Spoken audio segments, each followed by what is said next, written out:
Moi, j'arrive de Jules Ferry, l'école à côté. Et moi, j'arrive d'école en Grande-Varenne, à Mireille. À la rentrée, ça s'est bien passé. Un petit peu, oui, d'angoisse avec tout ce monde, toute la foule qui est arrivée.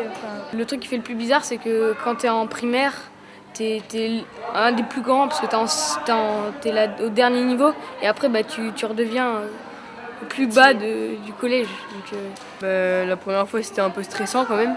Ouais. Parce qu'avec tout le monde qu'il y avait et plus grand, ça faisait quand même un peu peur. Quand je suis rentrée le premier jour à 6e, on stresse, parce que ça va, ils sont séparés, il y a 6e, 5e, et après c'est 4e et 3e. Mais quand même, des fois, quand on rentre avec les 5e, on a le stress parce qu'ils sont plus grands que nous, quoi. Moi, personnellement, je suis arrivé, j'avais personne que je connaissais dans ma classe, donc ça s'est fait un peu bizarrement. Mais bon, après ça s'est fait vite, j'ai parlé, et puis finalement, je connais presque tout le collège maintenant. Donc c'est cool. Il y a différentes classes, du coup, il y a plein de niveaux. Donc c'est ça qui est bien, t'as tous les niveaux. Donc, en plus, tu veux te faire des nouveaux copains vu que c'est assez grand.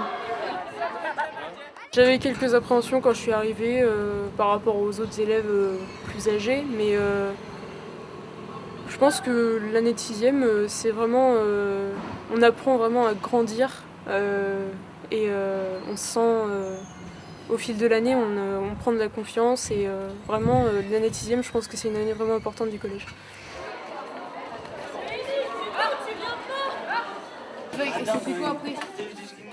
On a quand même beaucoup plus de liberté, de choix, c'est plus... on devient plus autonome facilement. Quand on était dans les autres écoles, on était un peu comme des bébés, quoi. C'est pas qu'on était un peu comme des bébés, mais on s'occupait toujours de nous, quoi. Là, on s'occupe moins de nous. Il y a plein d'autres choses, comme par exemple le foyer, le CDI, il y a plein de trucs. On devient grand. Les gens le remarquent, quand on passe du CM2 à 6e, on change, on prend plus de maturité. Caractère. Oui, caractère. Même pour l'école, les styles, Ouais. on est habillé, par exemple en primaire, on est habillé vestimentaire école, tu vois. Vieille école, Et après, quoi. dès qu'on arrive en 6e, on essaie de se fier comment sont habillés les autres. Donc voilà, On fait gaffe. on change, quoi. Donc, voilà. Mon premier souvenir, c'était une rumeur qu'il y avait sur moi, c'est tout. Voilà. Je suis arrivée, il y avait déjà une rumeur. C'est quoi mon premier souvenir de 6e? Dorine.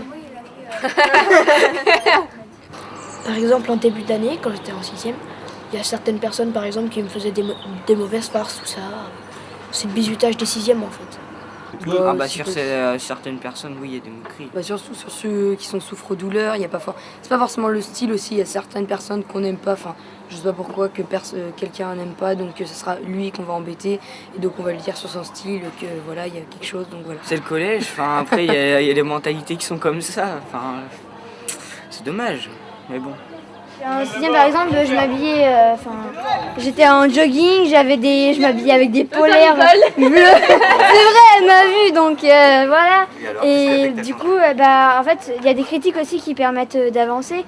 Et je disais aux autres, c'est pas grave si vous me faites des critiques parce que ça fera toujours avancer. Du coup, je demandais et tout, et du coup, j'ai mieux réussi. Moi, je leur ai donné plein des conseils. Non mais c'est vrai, il y a aussi les critiques qui font avancer, mais il y a des critiques qui servent à rien. Voilà. Comme les critiques au début de l'année de Flora, ça sert à rien. Oh voilà, Flora, tes critiques ne servent à rien. Non, celles que les garçons me faisaient à moi, et ça servait strictement à rien. Non, c'est que arrivé en 6e, je me suis fait vite marcher sur les pieds, et puis... Comme tout le monde qui arrive. Ouais, mais... Moi je suis arrivée en 5e. Après, maintenant, après, quand les années passent, on prend plus confiance en nous ici, on a nos repères, donc on se laisse pas faire et on fonce. Si quelqu'un nous fait chier, et puis voilà. Alors qu'en 6e, t'as peur de tout le monde, tu vois les grands, et puis maintenant c'est les petits qui ont peur de toi. J'ai eu quelques problèmes parce que je suis handicapée visuelle, alors il y avait du monde qui commençait à m'insulter et tout. Donc, je m'inquiétais un peu au niveau de ça, mais c'est que c'était vrai. En plus, mon frère m'en avait parlé et ma soeur aussi, mais je pensais pas que ça allait être comme ça. Il y a plein de monde qui commençait à m'insulter, Binoclard, Presbyte aussi. Voilà. J'étais les coussins sur mon gueule.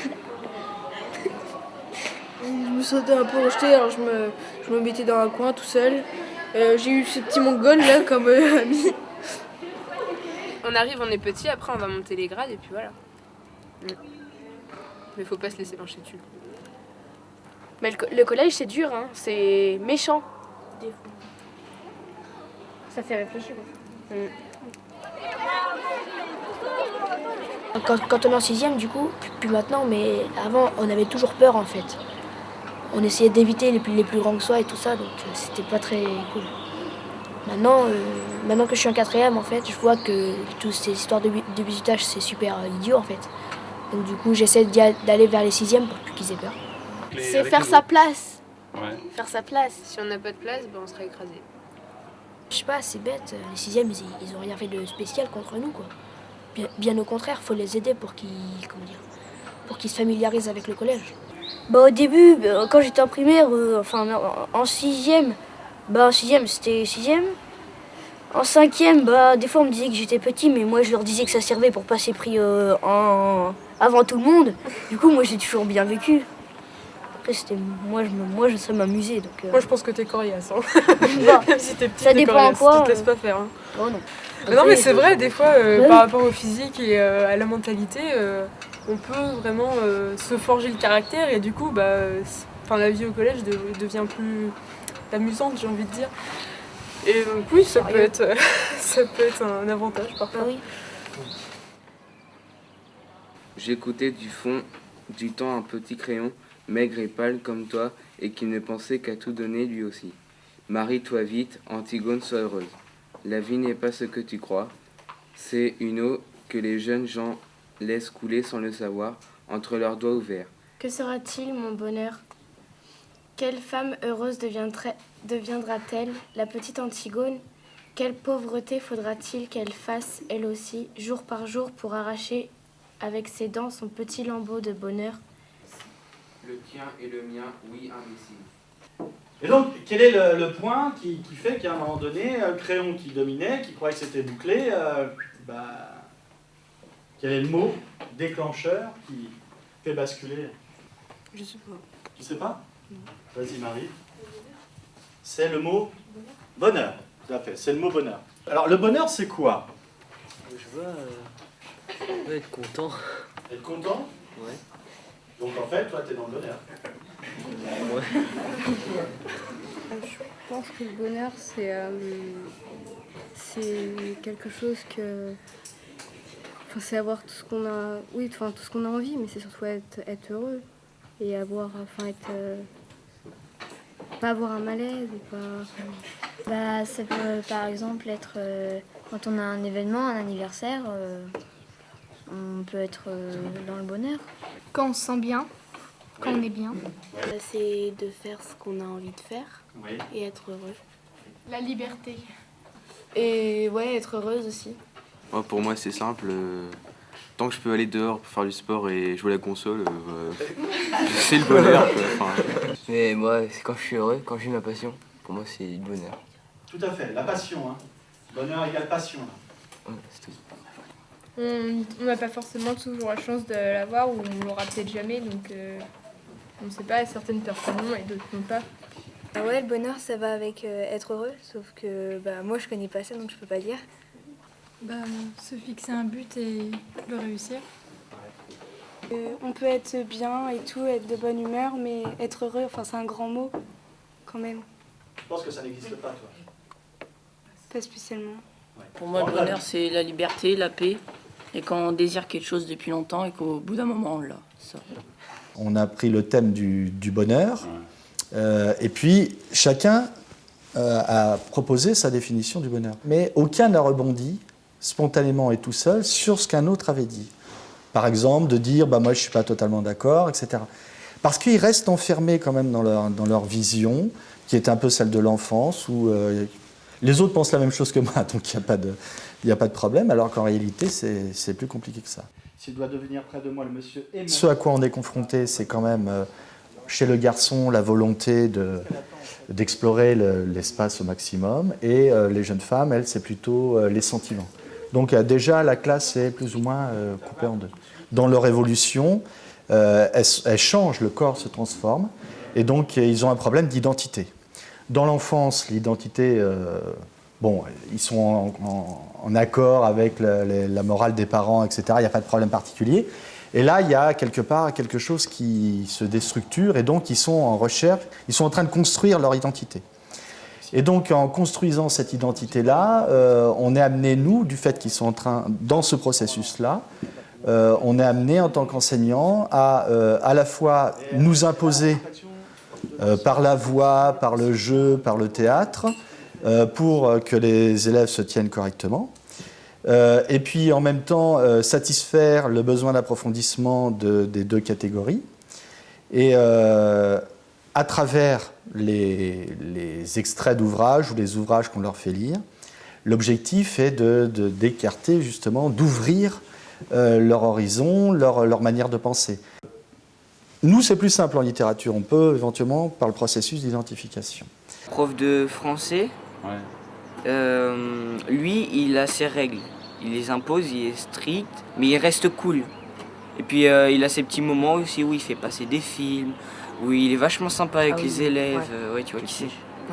On verra après. Il est vraiment sympa, il a ses petits trucs comme ça. Et c'est ça qui fait que c'est bien, parce qu'après, il y a des profs, ils font leurs cours, ils s'occupent pas des élèves. Ils changent jamais, même en fin d'année, ils restent sur leurs cours comme ça.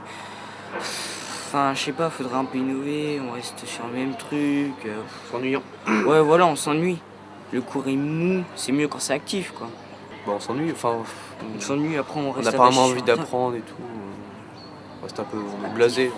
Après, les heures, on s'endort et après on apprend, on écoute les heures deviennent longues, enfin, c'est pénible. Ouais. On est sur la table, il y a aussi nos progrès à nous. Il y a aussi nos progrès à nous, parce que c'est sûr que les profs, si nous on n'est pas sympa avec les profs, ils n'auront pas envie de faire des efforts aussi, tu vois. Ils nous disent très rarement directement ce qu'ils pensent de nous. Très très rarement. On le sait par d'autres collègues, on le sait par des parents qui en parlent. Eux ne le disent pas forcément directement. En fait, il y a certains profs qui sont un peu bizarres et d'autres qui sont sympas. Par exemple, il y a ma prof de français, elle m'aime bien, enfin oui, j'ai l'impression qu'elle m'aime bien. Elle est assez sympathique, parfois elle me garde en fin de cours pour me dire mes notes, tout ça.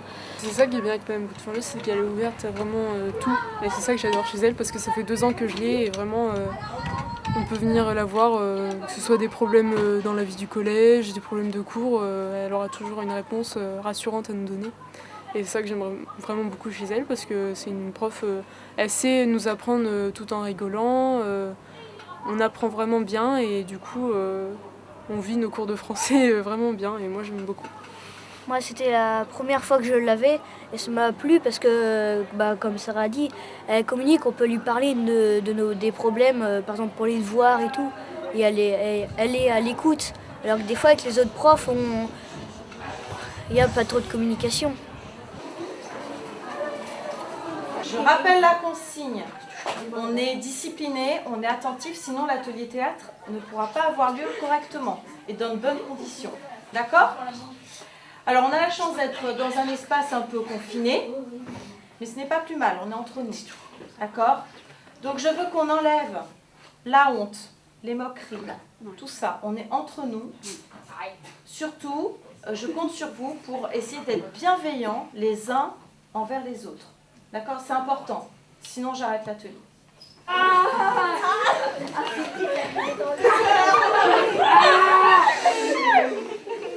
Vous devez marcher dans le silence absolu. D'accord. Je sais que ce n'est pas facile de commencer. On veut bien que quelqu'un commence. Normalement, tout le monde connaît le monologue. Hein. Allez, Arnaud, vas-y. Au voleur, au voleur. À l'assassin! Au meurtrier! Justice, juste ciel. Je suis perdu, je suis assassiné. On m'a coupé la gorge. On m'a dérobé mon argent.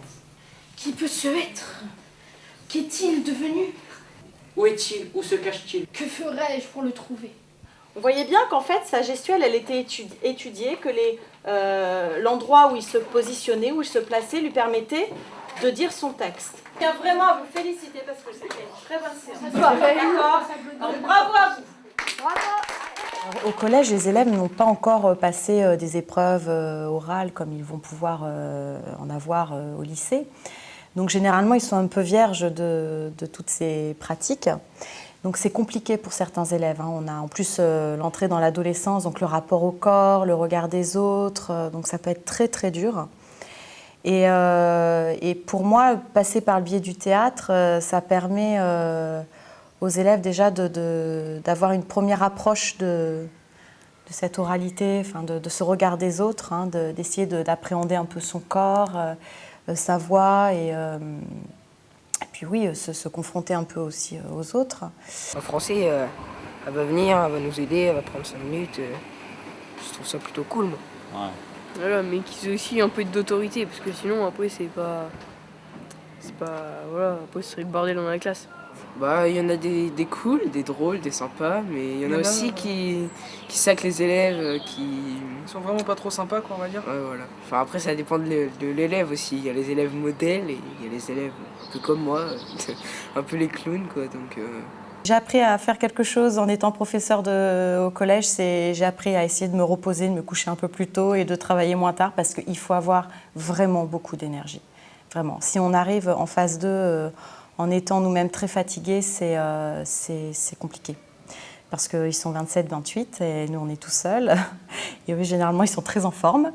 Et voilà, donc c'est compliqué parce qu'on est toujours en train de jongler entre la bienveillance et puis tout de même l'autorité. Donc il faut essayer de ne pas tomber dans l'autoritarisme, c'est-à-dire faire de l'autorité bête et méchante, enfin pour moi, c'est mon avis. Mais essayer d'avoir une autorité bienveillante, quoi. C'est un peu ça. Apprendre à poser sa voix aussi. En tant que professeur, franchement, gérer l'autorité au collège, je pense que c'est un travail presque physique. C'est physique.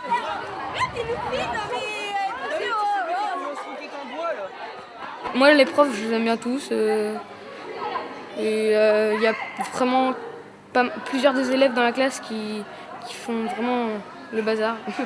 Mais vraiment le bazar. Et c'est un peu énervant parce qu'on travaille pas beaucoup. Ouais, voilà, c'est énervant. C'est-à-dire qu'on a des élèves, soit qui en classe ne savent pas trop faire la différence entre un adulte, un professeur, un parent, un copain, voilà, ils ne savent pas trop. Donc ont tendance à prendre la parole de l'adulte par-dessus la jambe, c'est mon expression.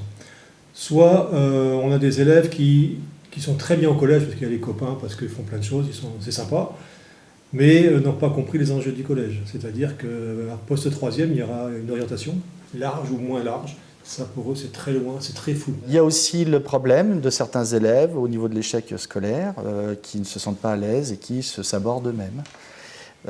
Et donc, le problème, c'est toujours les rattacher et les ramener effectivement à la discussion qu'on essaie d'intégrer dans le cours. Donc, le gamin qui est largué, c'est-à-dire qui ne travaille pas en classe, au sens ne participe pas au cours, qui à la maison ne sait pas ce que ça veut dire que de rouvrir un cahier.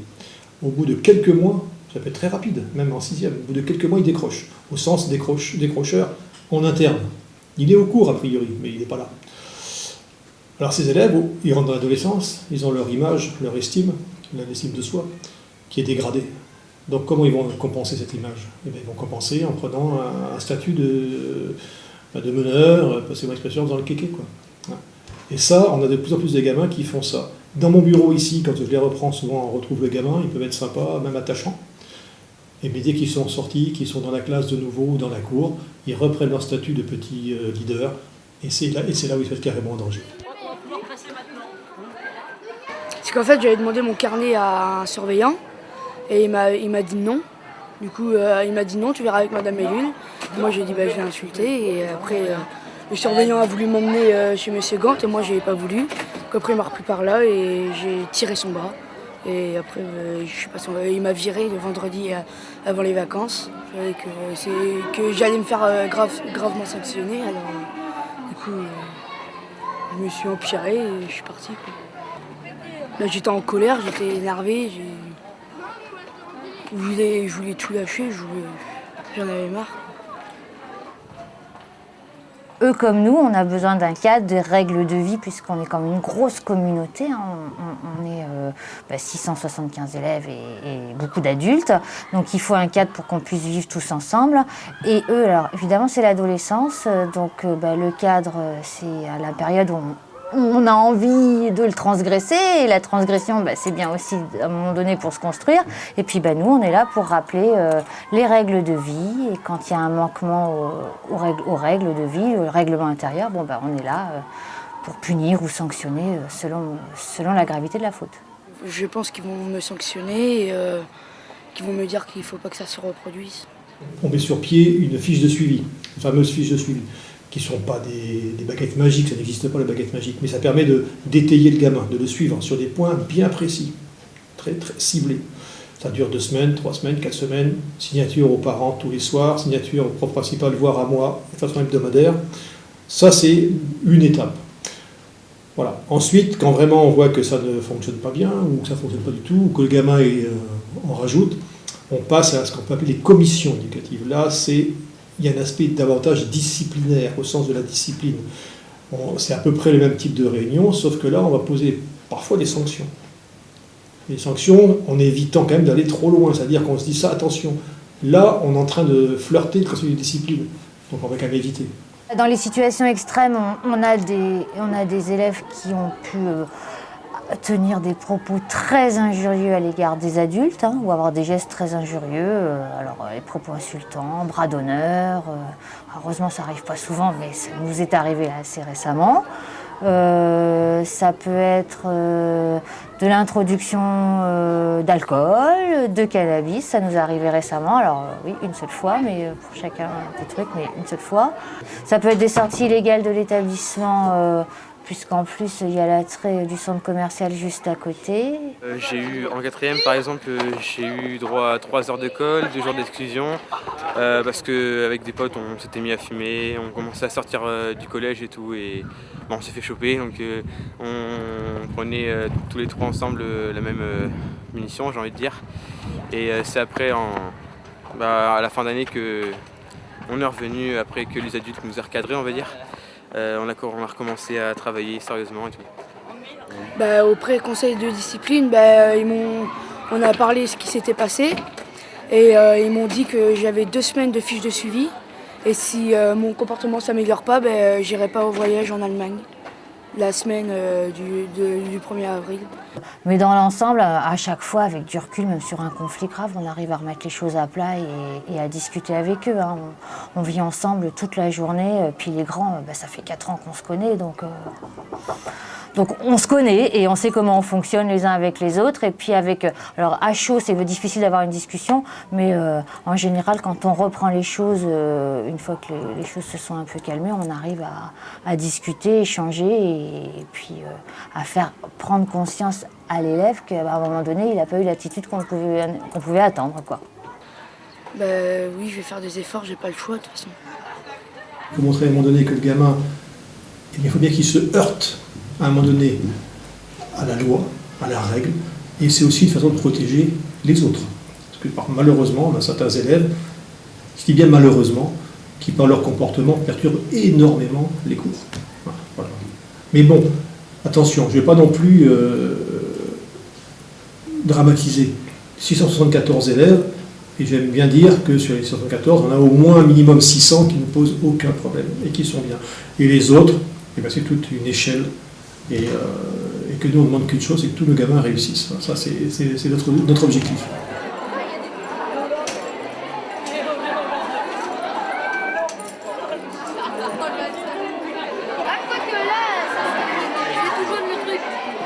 En fait, on aide Madame Brison, on enregistre les livres, on fait des prêts et on fait des retours. Des retours des livres et après on range les livres ou la semaine prochaine il y a la semaine de la presse et du coup on le fait, donc on trie des livres, toutes les revues de presse pour après les exposer dehors la semaine prochaine pour les autres. C'est surtout pour rendre service à Madame Brison, à Annie, parce qu'elles ont beaucoup de travail à faire et des fois elles n'ont pas le temps de tout faire, donc quand on peut se rendre utile, on le fait. Alors, les élèves ils viennent au CDI pour y lire, hein, en tout cas je l'espère, hein. Mais ils viennent aussi chercher participer. Moi, mon objectif, c'est de faire en sorte que ce CDI, ce soit le leur, hein, et j'essaye de les associer le plus possible aux différentes activités qu'il peut y avoir au CDI. Ainsi, ils respectent mieux le lieu, ils se sentent un petit peu comme chez eux. Ils aiment beaucoup participer, à organiser, demandent souvent si ils peuvent nous aider, ou Madame Boissine ou moi-même, parce qu'ils aiment bien aussi faire des petites tâches un petit peu plus concrètes, ranger des livres, couvrir des livres. Ils aiment bien aussi qu'on leur confie des responsabilités. Et ce ne sont pas toujours des élèves qui sont en grande réussite scolaire. On a des élèves qui sont en réussite scolaire, mais pas tous. Des élèves qui ne sont pas non plus. Je travaille beaucoup avec tout type d'élèves. Mais eux aussi, ils y trouvent un certain équilibre. La prof de la cuisine, elle est là-bas. Ouais, alors on peut les femmes.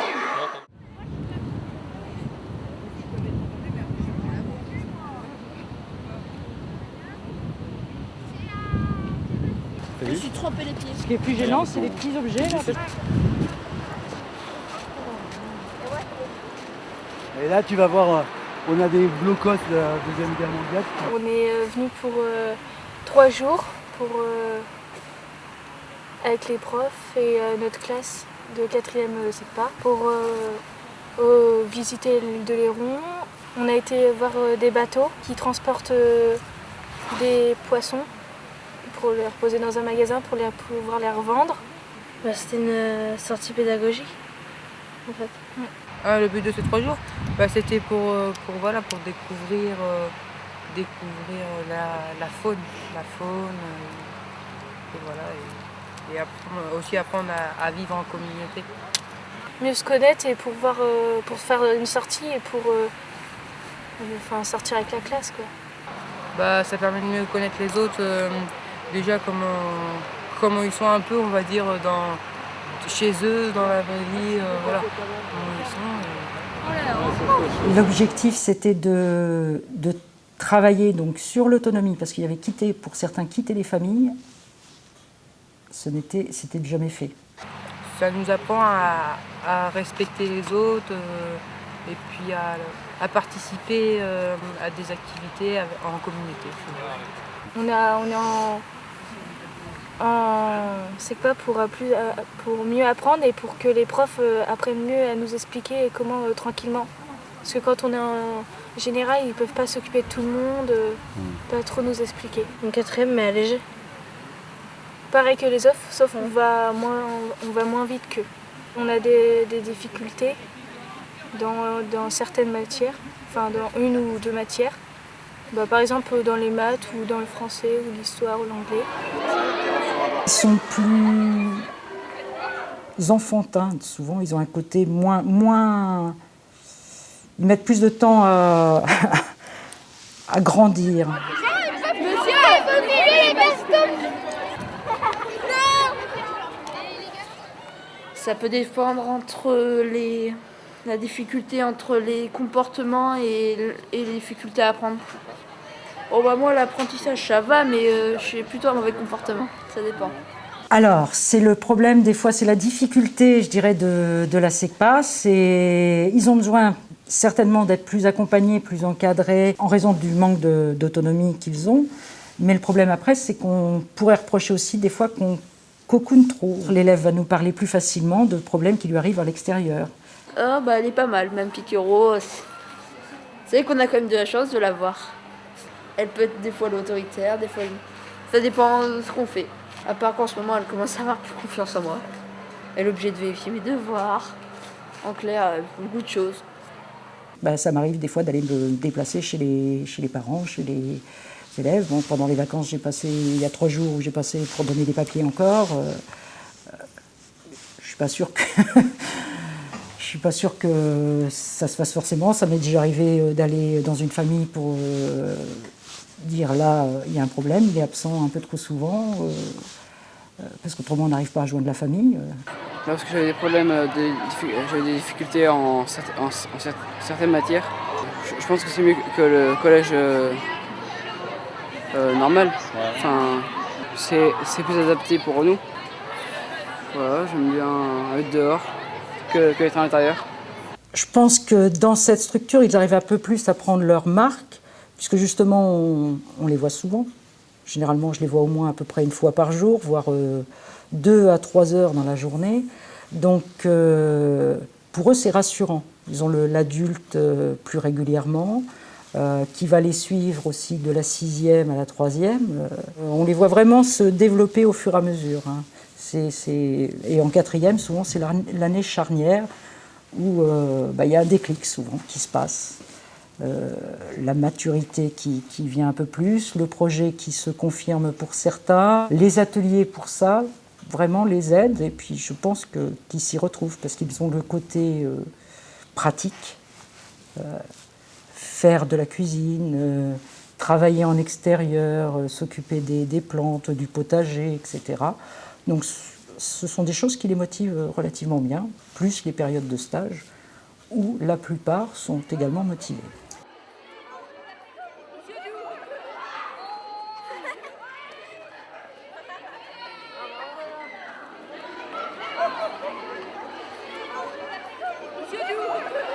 Là, c'est bien parce que vu qu'on est conseillers généraux, on s'investit dans toute la région, on sait ce qui se passe. Par exemple, sur le gaspillage, des fois, nous, on va faire quelque chose, mais dans les autres collèges, ça va être autre chose. Donc, ça nous permet de savoir ce qu'il y a de différent. Ce qui m'a motivée, c'est pour aider les collégiens et pour améliorer la vie au collège. Nous, on aide les autres élèves, mais ça aide aussi l'environnement et puis toute la planète. Que je sois dedans, c'est plus rassurant parce que si j'arrive à faire bouger tout le monde, ça pourrait aller mieux partout. Non, c'est juste qu'il a mal agi. Il a mal agi.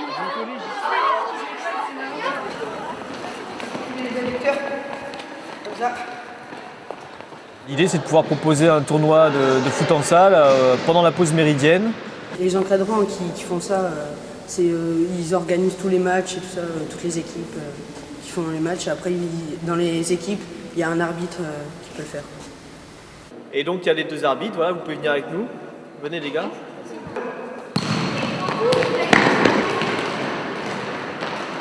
Ce qui est vraiment intéressant dans la démarche, c'est que c'est un groupe de jeunes qui a organisé tout du début à la fin. Bien sûr épaulé par nous, mais petit à petit on s'est détaché au fil des années. Quand même on se débrouille. Si là il nous manque un joueur, on en trouve un autre.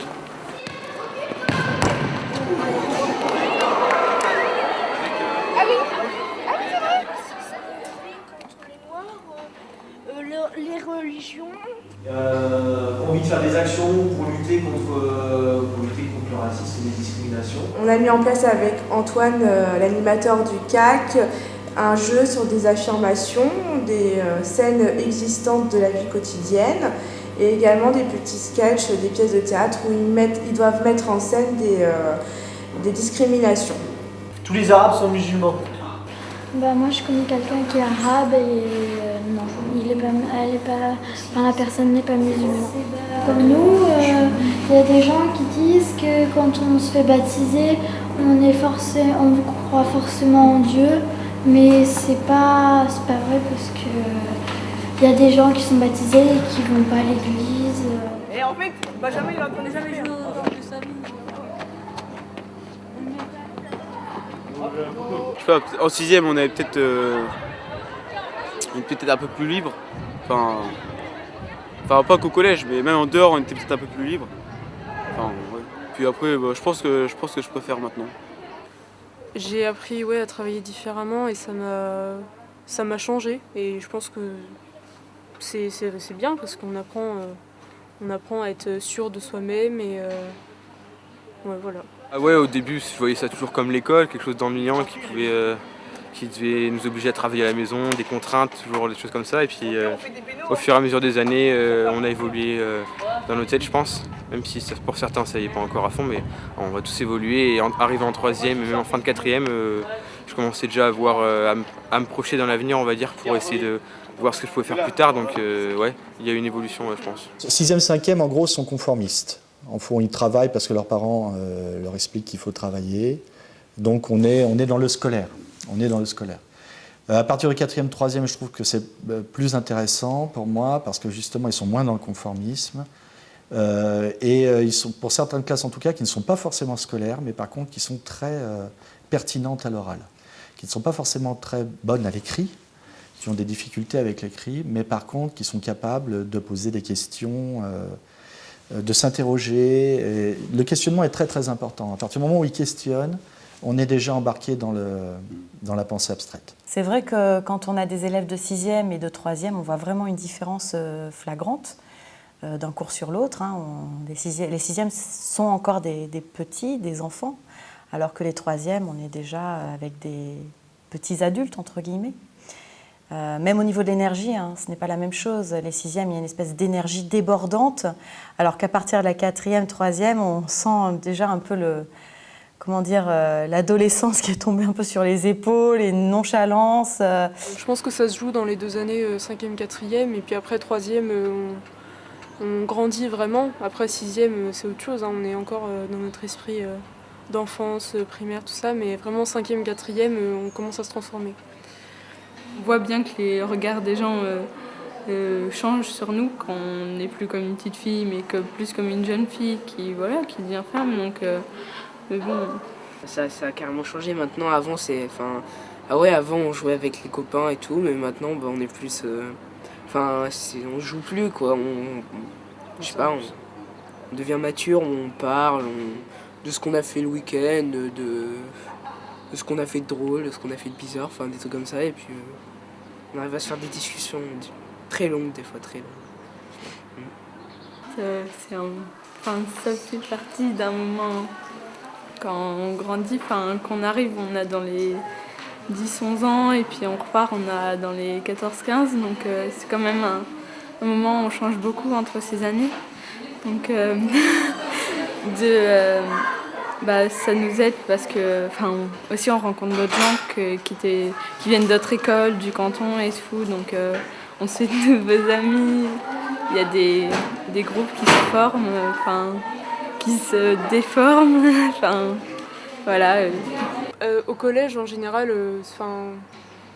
surtout, je pense que dans le cas des filles, on se familiarise avec beaucoup de filles autour de nous, et du coup on voit ce que les autres deviennent, et après on est un peu entraîné dans tout ça, et je pense que ça favorise notre évolution au sein de ses amis en fait. On va dire qu'on n'est pas trop méchants entre nous, on se tape là-dessus, mais évidemment il va y avoir celles qui sont beaucoup à la mode, tout ça, celles qui le sont un peu moins, mais bon, on se retrouve parce que finalement, on se trouve là où on est bien avec les gens, et puis voilà. Puis on a une vision un peu plus vaste, et du coup, on se sent bien, je pense, parmi des élèves de notre âge qui vivent les mêmes choses. Je pense que ça nous aide. Souvent avec les copines, on va s'entraider sur des trucs, genre on va se donner des conseils ou se parler entre nous, et ça va nous aider à mieux gérer nos états d'esprit ou ce qui se passe. Je suis pas quelqu'un qui exprime ses sentiments assez facilement, donc je vis plutôt bien avec, mais c'est vrai qu'on se transforme aussi à ce niveau-là, surtout pendant l'année 4e. Puis être entouré des personnes qui vivent la même chose que nous, vraiment, on voit vraiment ce qui se passe autour de nous, et après on commence à le sentir aussi, mais je pense que je le vis plutôt bien.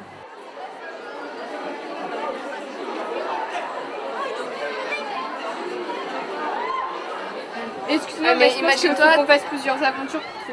T'imagines, t'auras. Il faut commencer le plus tôt possible. Mais t'auras un truc, t'auras connu vraiment. T'auras vraiment connu 3 ans, j'avais déjà un copain. Non, je rigole.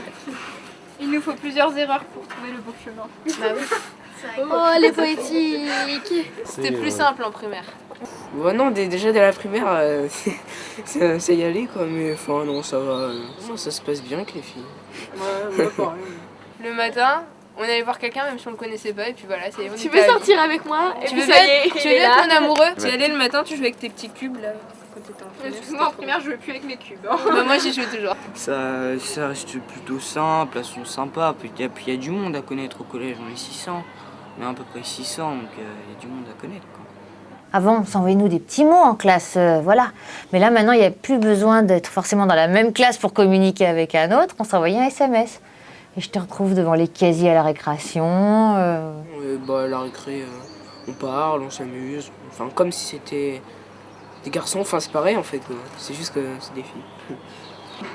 Pareil, il y a des liens qui se font et qui se défont aussi. Et puis, bon, c'est pas forcément. Enfin, il y a je trouve il y a beaucoup d'amitié garçon-fille. Ça, il n'y a pas de problème. Enfin, ouais, on est pas mal mixte. Genre, on peut s'entendre aussi bien avec un gars qu'avec une fille sans qu'il y ait de quiproquo, quoi. Enfin, entre nous. Oui, déjà, t'es pas sans arrêt en train de. Parce que à la primaire, tu sais, c'est. On va pas voir les filles, voilà, c'est des filles et tout, machin. Et du coup, tandis qu'un garçon, bah, les filles peuvent dire exactement la même chose sur nous quand elles sont en groupe, tandis que là, c'est mélangé, donc et après, on s'entend mieux et tout. Il y a certaines filles, donc elles ont leur style particulier, hein. Comme tu le disais, elles se montrent plus, vu que c'est le collège, c'est plus l'école primaire, donc voilà, ça change. Et, bah oui. Comme les garçons aussi, hein, chacun change, donc voilà. Enfin, personnellement, je trouve que c'est plus simple qu'en primaire. Ils sont plus ouvertes, ils vont plus s'approcher des garçons, ils sont moins dans leur groupe, dans leur coque et tout. Donc ouais, sinon c'est mieux par rapport à ça. Je sais pas, c'est pas pareil que nous. Enfin, pour il y en a, elles sont. Enfin, nous on trouve qu'elles sont bêtes. Enfin, c'est pas bête, mais. Enfin, elles sont bizarres quoi. Puis peut-être eux, elles pensent ça aussi de nous, mais. Enfin, je sais pas, elles sont comme ça et on est comme ça. C'est vrai que quand on est en groupe ou quoi que ce soit, ils essaient de montrer qu'ils sont grands et tout, voilà. Bon, nous aussi, mais on est plus dans la déconnade et on rigole avec les potes. Enfin, après, je sais pas d'autres, mais en tout cas, nous, c'est ça, quoi. Bah, les garçons, ils sont dans leur délire de garçons, de mecs de 14 ans qui sont pas matures, voilà. Genre, par exemple, il y a que des délires stupides, mais bon, ils s'amusent, quoi. T'en as qui sont plus attardés que d'autres. Il y en a qui arrivent pas à grandir et qui se basent que sur le physique. Putain, mais je vais tomber. Toutes les filles sont plus mûres que les garçons. Oh putain, arrête.